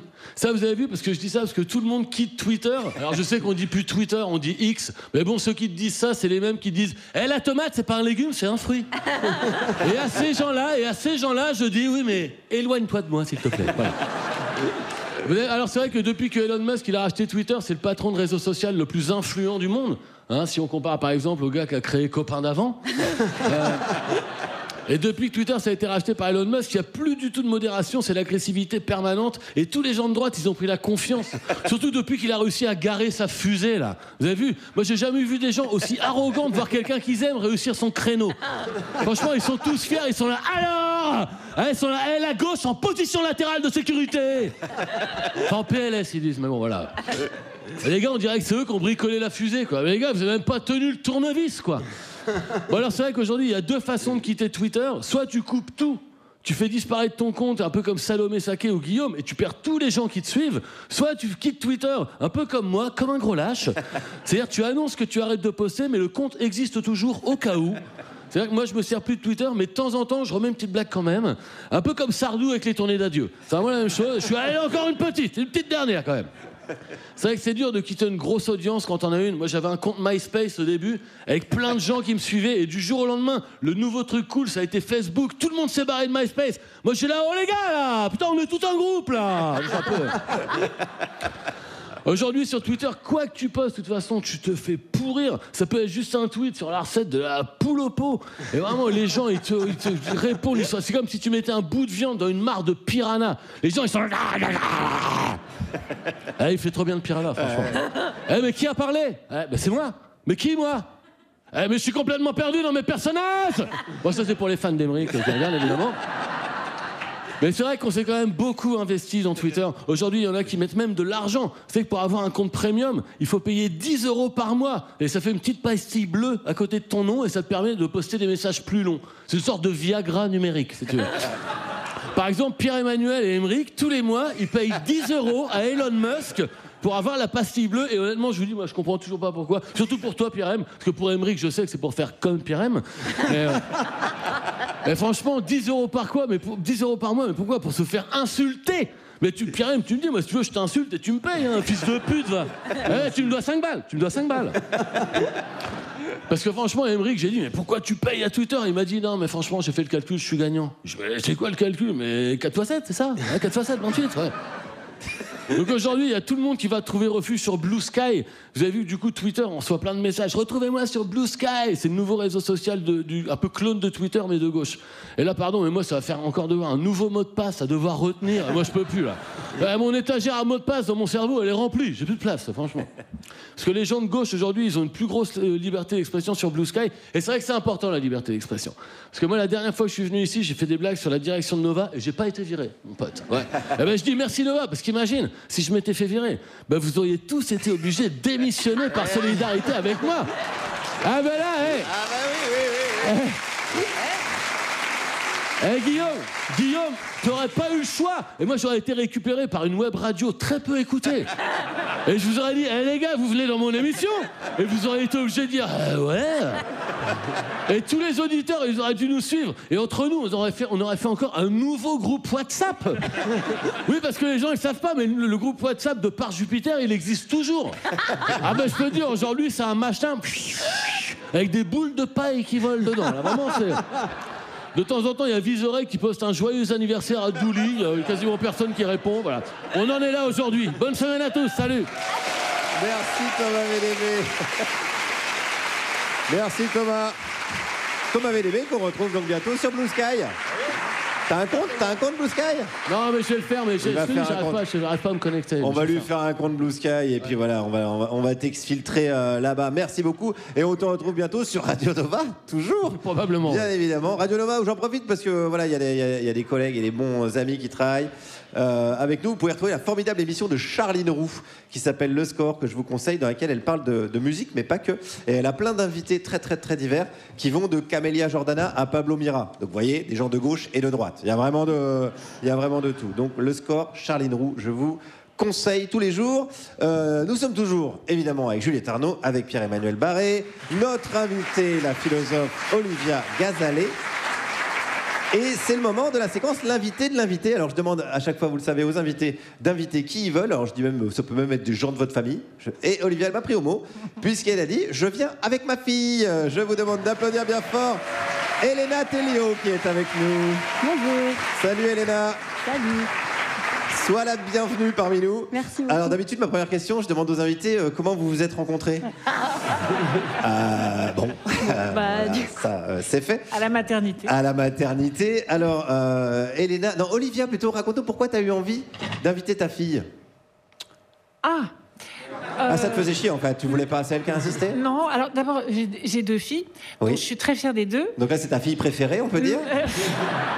Absolument pas. Parce que j'ai pensé que... Pardon, mais je pose des questions. On ne peut plus rien dire dans ce pays. Non, on peut plus rien dire. Quand elles étaient petites, je leur disais, je vous aime. Il n'y a pas un grain de riz de différence entre l'amour que je porte à l'une et à l'autre. D'accord, c'est bien rattrapé. La métaphore du grain de riz. Il y en a une qui n'est pas invitée à Radio Nova. Non, allez, pardon, je ne veux pas mettre le bazar. Elle écoute. Alors, pourquoi Elena? Et après, on laissera parler Elena, parce que ce qu'elle fait, c'est hyper intéressant. Alors, qu'est-ce que tu fais, Elena? Est-ce que tu peux nous dire qu'est-ce que tu fais de si intéressant? Oui, moi, je le sais, évidemment. Alors, je travaille à la Halte Humanitaire. C'est un accueil de jour pour personnes exilées en grande précarité. Voilà. Donc, je peux détailler maintenant. Oui, bien sûr. Donc, tu travailles là-bas? Oui, je suis coordinatrice socio-culturelle dans 2 accueils de jour. Donc, la halte humanitaire, c'est en fait 2 haltes. Okay. Une pour personnes exilées, toutes procédures confondues, en grande précarité, mais en fait globalement en situation de rue. Et une qu'on a ouverte en juillet, qui s'appelle la halte humanitaire d'Hydro, puisqu'elle est boulevard d'Hydro, et qui est dédiée aux mineurs non accompagnés. Et du coup, j'aimerais beaucoup parler de ce public-là, parce que je pense que tout le monde ne sait pas exactement à quoi on fait allusion quand on parle des mineurs non accompagnés. Ben oui, vas-y, alors développe avec grand plaisir, oui, parce que c'est un nid de fantasmes et de mythes, les mineurs non accompagnés. On dit oui, mais en fait, ils ont 18 ans et plus, etc. Voilà. Est-ce que tu peux nous expliquer tout ça? Du coup, un mineur non accompagné, c'est un mineur qui est sur le territoire français, isolé, sans famille, souvent après un parcours migratoire. Et en fait, tout mineur, normalement, qui est isolé sur le territoire français, est pris en charge par l'État et est en fait placé auprès de la protection de l'enfance, à l'aide sociale à l'enfance. Sauf que pour être placé, il faut passer une évaluation pour être reconnu comme mineur, donc une évaluation de son âge. Donc c'est quoi? C'est des tests c'est un entretien.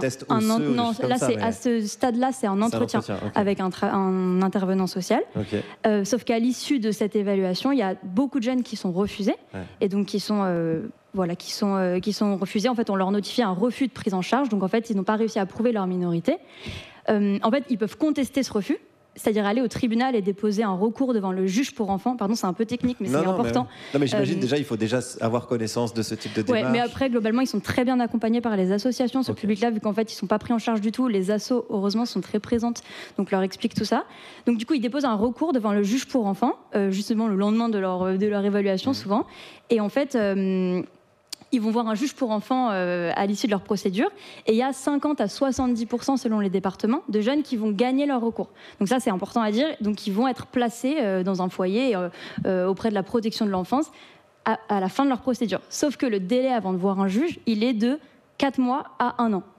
Pendant lequel ils n'ont pas de prise en charge. Et en fait, c'est ça, quand on parle de MNA, souvent dans le milieu associatif, on se réfère à ces jeunes qui sont dans ce délai. Donc MNA, mineurs non accompagnés. Voilà, donc les MNA, c'est les jeunes placés directement, donc les jeunes qui sont protégés, mais aussi, nous, on parle aussi des jeunes qui sont dans l'attente de leur audience, et donc en fait, qui sont en errance pendant 4 mois à 1 an, et donc ils n'ont aucune prise en charge, ils dorment dans des campements à Paris, dans des tentes à la rue, et donc nous, à la halte d'Hydro... C'est là où tu interviens. Voilà, exactement.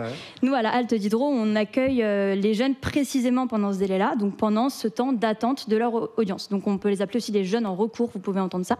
Et donc voilà, nous, on accueille en moyenne 150 jeunes par jour dans notre accueil de jour. Dans l'autre halte, la halte humanitaire Rivoli, on l'appelle. Bon voilà, on accueille aussi des mineurs non accompagnés là-bas. Et pour avoir une idée, il y en a environ 800 à 1000 en permanence à Paris, à la rue. Donc nous, on en accueille 150, donc ça vous montre qu'on ne peut même pas absorber tous les jeunes qui sont dehors.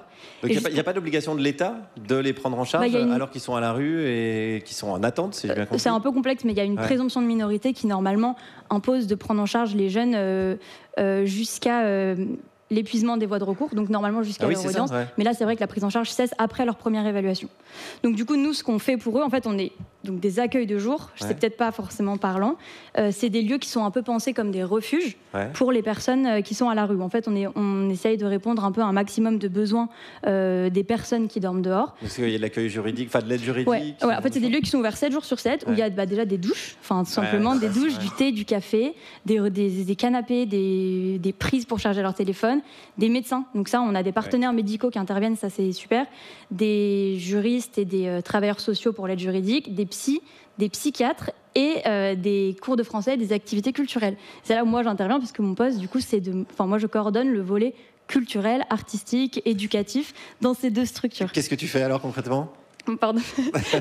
Et du coup, en fait, ce qui est chouette à la halte, c'est que ça fait vraiment partie de l'identité de la structure de mettre l'accent sur le côté socio-culturel.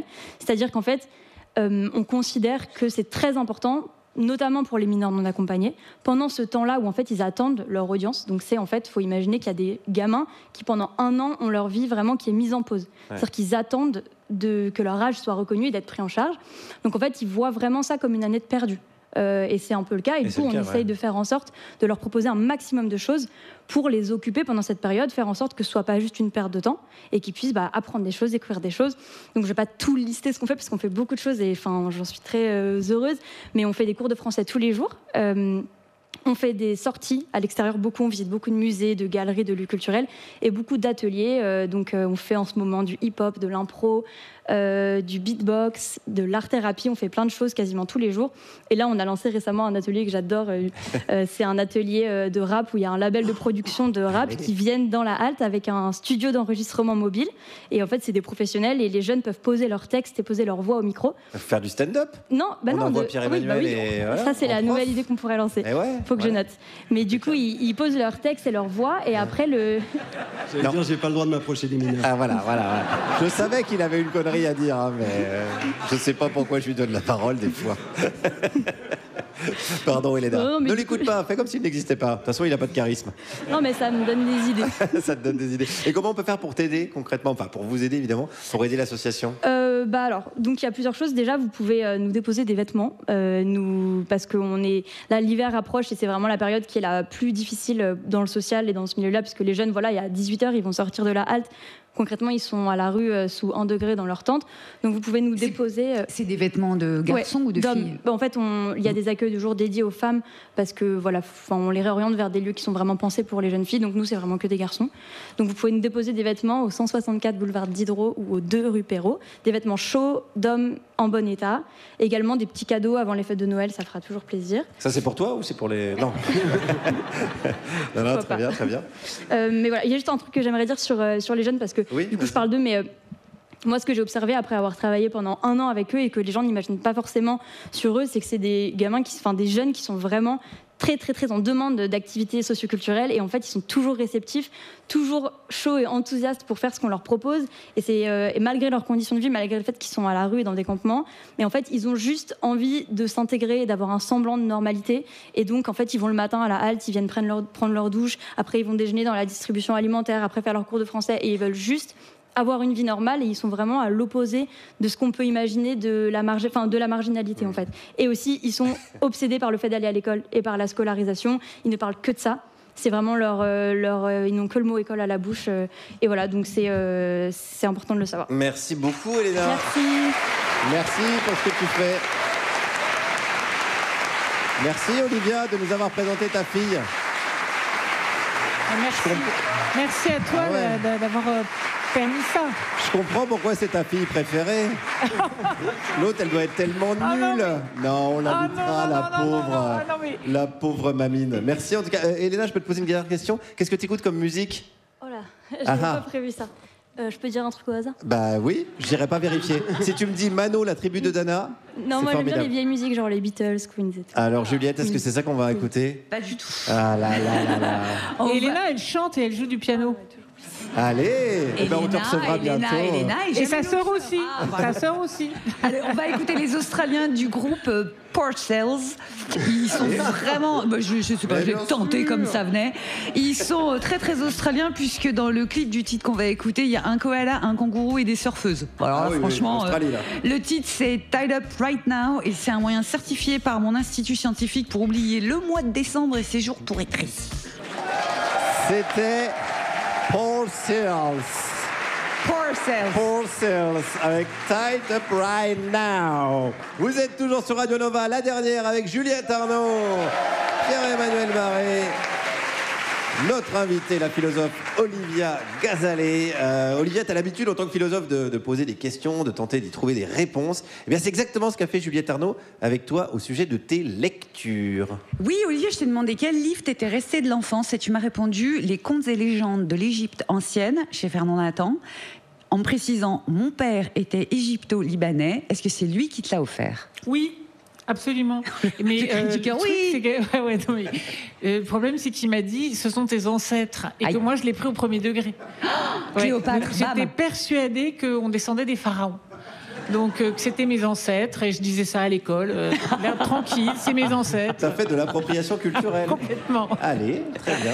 Qu'est-ce qu'il y a dans ces contes et légendes égyptiens qu'on ne trouve pas, par exemple, dans les contes de Perrault ou dans les contes de Grimm? Est-ce qu'il y a un truc?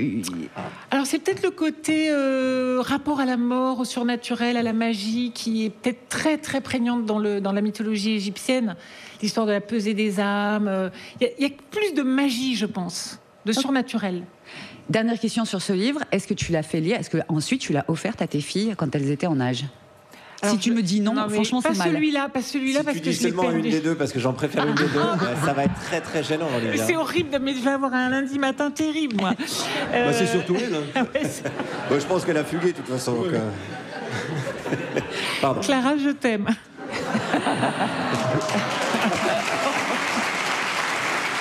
On l'embrasse, Clara. Alors non, je l'ai paumé en fait, donc j'ai pas pu l'offrir, mais je leur en ai offert sur la mythologie égyptienne, mais des beaucoup plus beaux, beaucoup plus illustrés, des livres plus modernes, quoi. Très bien. Ensuite, je t'ai demandé le livre qui t'a donné envie de devenir une grande personne. J'ai beaucoup ri parce que tu m'as répondu Le Baron Perché d'Italo Calvino, qui est un livre qui date de 57 et qui est littéralement l'histoire d'un enfant qui monte dans un arbre pour n'en plus jamais descendre.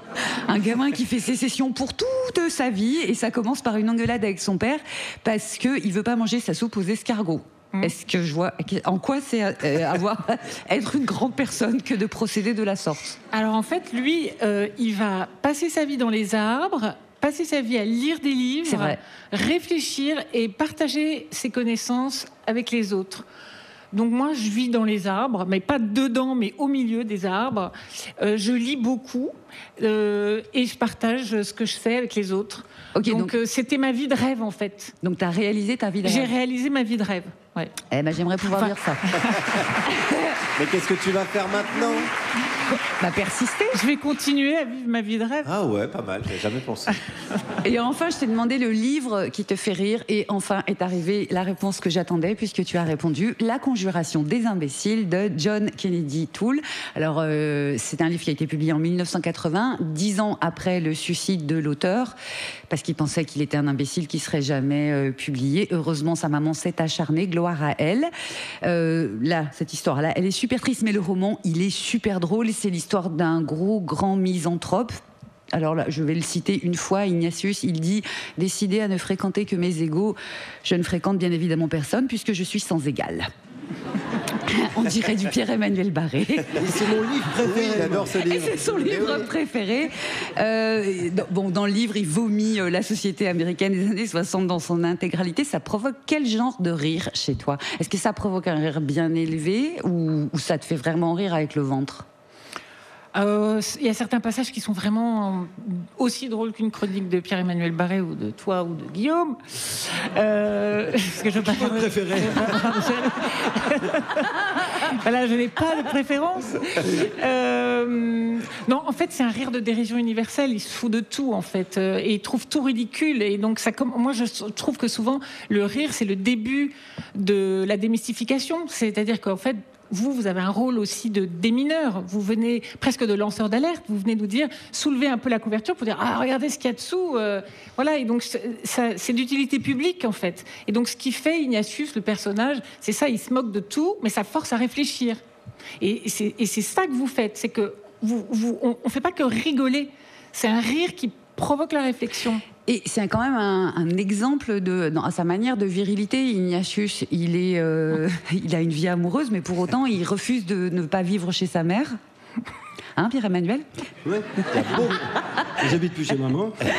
Beaucoup de liens avec Pierre-Emmanuel. Beaucoup de liens avec Pierre-Emmanuel. Mais c'est grâce à sa mère que le livre a été publié de manière posthume, parce que lui, il s'était suicidé parce que personne ne voulait de son bouquin. C'est quand même une histoire atroce. À 31 ans, et elle a persévéré. Et quand le livre est sorti, il a eu le prix Pulitzer. Donc, Elle est restée chez l'éditeur jusqu'à ce qu'il lise le bouquin. C'est vrai, ouais, ça. Oui, non, mais donc on peut dire merci maman. Merci madame. Mais voilà. merci madame.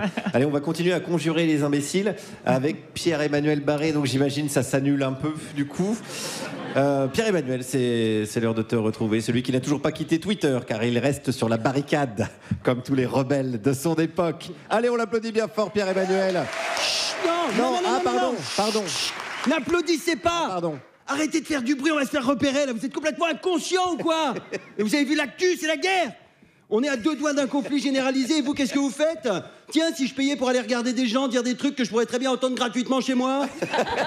Heureusement qu'ils n'ont pas encore inventé les missiles à tête chercheuse de cons, parce que là, c'est sûr, on serait tous sous les décombres. Les autres pays, eux, ils savent que c'est tendu, là, ils se préparent au moins, là. Pour la guerre, c'est comme pour l'Eurovision, à chaque fois, c'est nous les gogoles, quoi. En Allemagne, ils réhabilitent les vieux abris de la Seconde Guerre mondiale, ils font des réserves de carburant. En Suède, ils distribuent une brochure qui donne des consignes pour stocker la nourriture, se confiner, gérer le stress. Et en cadeau, il y a une clé Allen standard 4 mm pour resserrer les vis de votre bunker Ikea. En Finlande, l'État a publié sur Internet un guide de survie en cas de conflit qui s'appelle Tuntia on Virano Maisten Yagar Yestoyen Varao Tumishuo Situs Kotita Luxile. Je sais pas ce que ça veut dire, mais ça fait super peur. Et nous, en France, qu'est-ce qu'on fait pendant ce temps-là?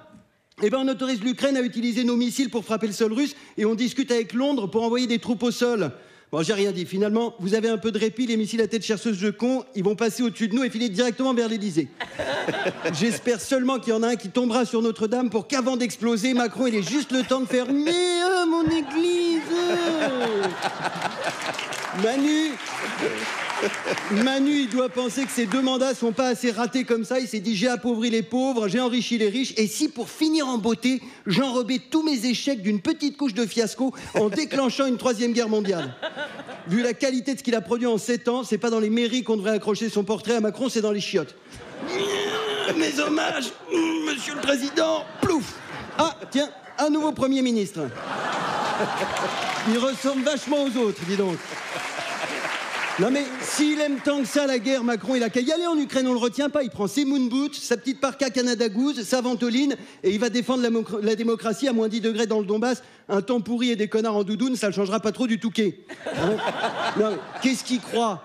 Qu'on va tous être très très tristes s'il revient pas? Alors perso, si je devais faire une liste des points négatifs, points positifs de la guerre, c'est la seule chose que je mettrais dans la colonne points positifs. C'est quand même un beau truc de fils de pute de diriger des interventions militaires depuis ton salon, dans ton pyjama en pilou-pilou, en ouvrant ton calendrier de l'Avent. Miam, un chocobon, mes préférés. Et si les gens qui déclenchent les guerres étaient obligés d'aller les faire, il y en aurait quand même beaucoup moins. Hein. Mes chers compatriotes, nous devons mobiliser nos troupes pour défendre la patrie. Ok, mais tu vas prums. Mes chers compatriotes, on va plutôt construire un parc aquatique. Non, les seules personnes qui devraient avoir le droit de dire à d'autres gens d'aller faire la guerre, c'est ceux qui sont morts à la guerre. Et vous remarquerez qu'ils sont très discrets sur le sujet. En tout cas, moi, je vous préviens, si le conflit s'élargit, il ne faudra pas compter sur moi pour défendre la patrie. Hein. S'il y a un truc avec lequel je suis hyper déconstruit, c'est bien le mythe de la virilité. Appelez ça de la lâcheté si vous voulez, moi j'appelle ça de l'intelligence. Hein, quand quelqu'un me dit « Prends ce fusil, va là-bas, mais sois prudent parce que tu as 50% de chance de mourir », je prends mes gosses, ma femme et je pars dans l'autre direction. Et si ma femme me dit « Hey, on est en 2024, tu décides pas pour moi », je lui dis « Ok Simone Veil, prends ce fusil, va là-bas, mais sois prudente, tu as 50% de chance de mourir et 50% de chance de te faire violer ».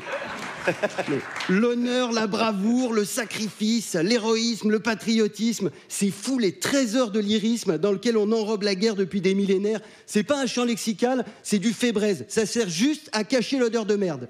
Si on veut vraiment éduquer la jeunesse, c'est pas les soldats qu'on devrait faire défiler le 14 juillet, c'est les morts. Merci de m'avoir écouté. Merci Pierre-Emmanuel. Pierre-Emmanuel Barré. On te retrouve en podcast.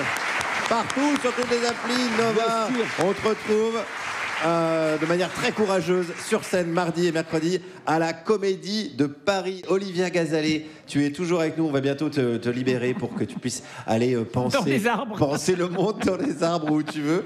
Mais avant, on avait quelques petites dernières questions à te poser, si tu le permets. Oui, vas-y. T'as l'air un petit peu craintive, mais non, pas du tout. Comme on n'a toi. pas encore assez entendu Pierre-Emmanuel, j'ai envie de commencer par Pierre-Emmanuel Barré. Oui. Olivia, tu es une spécialiste de l'humour. Est-ce que tu crois que c'est pour ça qu'Aymeric n'a pas osé venir? Oui, je pense que je l'intimide énormément. Je pense aussi. C'est possible. Juliette. Olivia, tu connais combien d'hommes qui ont vraiment lu King Kong Théorie de Virginie Despentes, grosso modo entre 1 et 2? 1. Ouais. C'est qui? Mon mari. Allez. Et évidemment, il est avec Olivia. J'ai ramé pour le déconstruire. Hein. Ah ouais? Ah ouais. Combien d'années?